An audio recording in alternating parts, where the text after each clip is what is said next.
So hello guys, welcome back to our channel shed army. So guys, आज के video में हम देंगे top 5 tips and tricks Clash Squad के ऊपर। सो गाइस, इस सीजन ग्रैंड मास्टर आ गया है, तो हर बंदा ग्रैंड मास्टर पुश करना चाहता है, पर उसके सामने जो बंदे आते हैं वो बहुत ही ओपी खेलते हैं और उनको जीतने नहीं देते। सो गाइस, ये वीडियो में टिप्स एंड टिप्स से आपको भर देंगे और हर क्लैश स्क्वाड का मैच आप जीत सकते हैं। सो गाइस, लाइक करना, शेयर करना, सब्सक्राइब करना। वीडियो को स्टार्ट करते हैं तेरे बाद।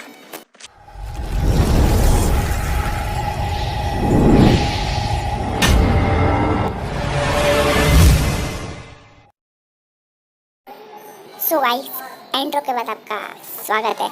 सो गाइस, सबसे पहले मैं आपको बताना चाहूँगा कि अगर आपको हर क्लैश स्क्वाड में बुया निकालना है तो आपको एक स्क्वाड जो आपकी बात माने वो तो चाहिए ही। आपकी परमानेंट स्क्वाड भी चलेगी या कोई भी प्लेयर जो आपकी गिल्ड के हो तो भी चलेंगे जो आपकी बात माने, ठीक है। सो ये चीज़ आप ध्यान में रखना कि जो भी प्लेयर्स आपके साथ खेल रहे हैं वो आपकी बात माने, ठीक है। सो अब हम बढ़ते हैं हमारे tip number 1। So guys, tip number 1 है कैरेक्टर स्किल्स। सो गाइस, मैंने कैरेक्टर स्किल के ऊपर एक पूरी डेडिकेटेड वीडियो बना दी है, चेक कर देना, link in the description. So guys, मैं अभी के लिए सिर्फ क्लैश स्क्वाड का जो कैरेक्टर स्किल है वो बताने जा रहा हूँ। सो गाइस, सबसे पहले हम जाते हैं कैरेक्टर में। आपको 3 कैरेक्टर के ऑप्शन दिखाता हूँ, ठीक है। सो सबसे पहले हम लेते हैं कैली, ठीक है। ये जो कैली मैंने इक्विप की है।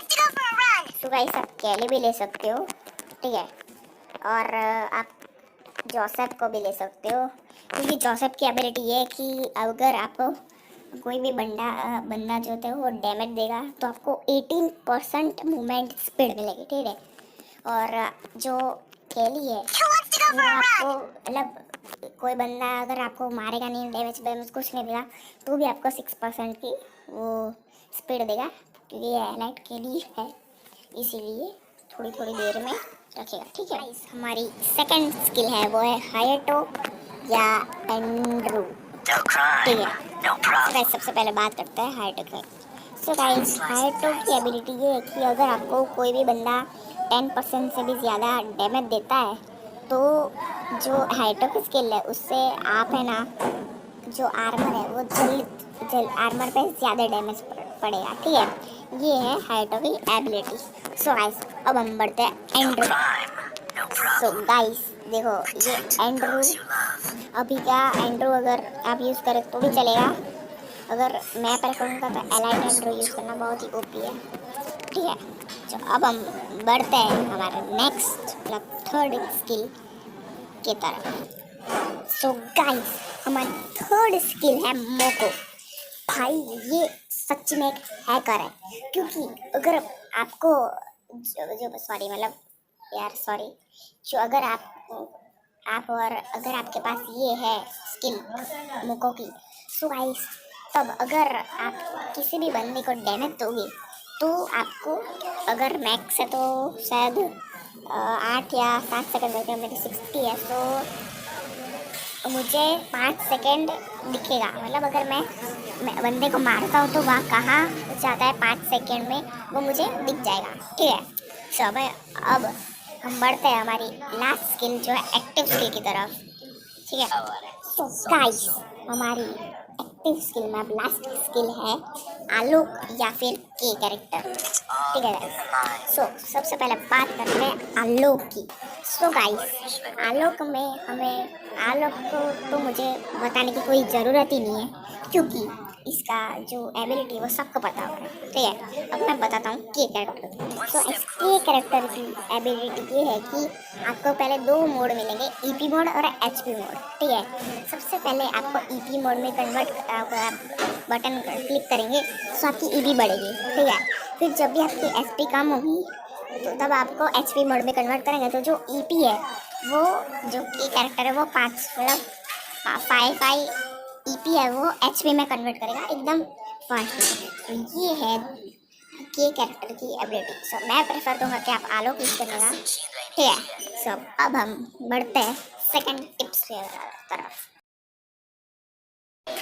सो गाइस, सेकंड टिप ये है कि आपका कोऑर्डिनेशन। सो गाइस, मैं आपको एक क्लिप दिखाता हूँ जिसमें मेरी टीम और मैंने जो कोऑर्डिनेशन किया उससे हम एक आराम से एक राउंड गए। सो गाइस, पहले आप क्लिप को देख लीजिए, फिर हम मिलते हैं। सो गाइस, इस क्लिप में होता क्या है कि मैं यहाँ पे रश कर रहा हूँ और बंदा यहाँ पे होता है। तो शायद मुझे लगा कि बंदा वो बॉक्स 3 बॉक्स के पीछे होगा। सो मैंने किलर को कहा तू पीछे से जा, और मेरे साथ माफिया आया तो मैंने माफिया को कहा तू नीड कर, और किलर तू पीछे से आ। सो जैसे ही माफिया ने नीड किया, उसने ग्लू वॉल लगा दी, फिर किलर को तो किल नहीं मिला पर माफिया को मिल गया। तो फिर मैंने वैनम को भेजा आगे कि किसी ने बंदे कहाँ लोकेशन है उसको मिल सकते हैं। फिर मैंने ऐसा कर दिया। फिर वैनम ने मुझे कहा कि एक बंदा वहाँ पे, एक बंदा ऊपर चढ़ा है, एक बंदा लेफ्ट में। सो मैंने ये बंदे को नॉक कर दिया। फिर मेरा नेट गया था, सो थोड़ा फिर मैंने उन दोनों को कहा रश मारो जाओ और जल्दी से सबको मार दो। सो ऐसे कोऑर्डिनेट करना होता है। सो अब हम बढ़ते हैं नेक्स्ट टिप पे। सो बढ़ते हैं। गाइस, टिप नंबर 3 ये है कि इसके लिए आपको ग्रेनेड की ज़रूरत पड़ेगी। सो जो बैकग्राउंड में आप देख रहे हो वो क्लिप देख लीजिए पहले। सो इसमें होता क्या है, सबसे पहले मैं सब जो मेरे टीममेट्स हैं उससे नीड मांग लेता हूँ। सो पहले मैं सबसे नीड ले लेता हूँ। सो मैं आपको मतलब जो राउंड है वो कैसे जीत तो नहीं सकते पर थोड़ा एडवांटेज है। मैंने सबसे नीड ले ली है, और फिर उस आप जिसने नीड लिए है सब नीड, उसको कहना है कि 1 या 2 किल तो ग्रेनेड से निकालेंगे। सब बैकग्राउंड में देख सकते हो, मैंने सबके नीड मतलब सबके पास से नीड लेके एक को डाउन कर दिया। दूसरा बंदा रिवाइव करने आ रहा था तो फिर उसको भी कुछ भी करके डाउन कर दिया मैंने। ठीक है, तो यही है ट्रिक नंबर 3। ठीक है, सो अब मैं बताता हूँ टिप नंबर 4। सो गाइस, ये क्लिप में होता क्या है, ये बंदा मुझे डैमेज देता है। फिर मैंने ऐसा ब्रेन चलाया कि मतलब ऐसा देखो आपका एक बंदे को रश करने को कहने का, और फिर जब वो बंदा बिजी रहेगा तब आपको नीड करने का, जिससे वो बंदा कंफ्यूज हो जाएगा। ठीक है, सो गाइस ये फिर टिप नंबर 4, आपको कंफ्यूज करना है बंदे को। ठीक है, सो ऐसे ही टिप्स और ट्रिक्स के लिए ये चैनल को सब्सक्राइब कर दो। ऐसे ये चैनल पे ऐसे वीडियो आते रहेंगे और जल्द की अभी स्टार्ट करेंगे। सो वीडियो को लाइक करना, शेयर करना, सब्सक्राइब करना। मिलते हैं नेक्स्ट वीडियो में। Bye bye, good bye and